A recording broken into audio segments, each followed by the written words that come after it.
Как сделать так, чтобы на видео не было посторонних шумов? Мы очень часто снимаем видео. На заднем фоне едут машины, какой-то ветер.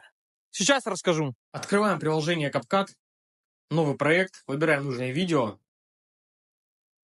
находим улучшить качество голоса, улучшаем, регулируем шум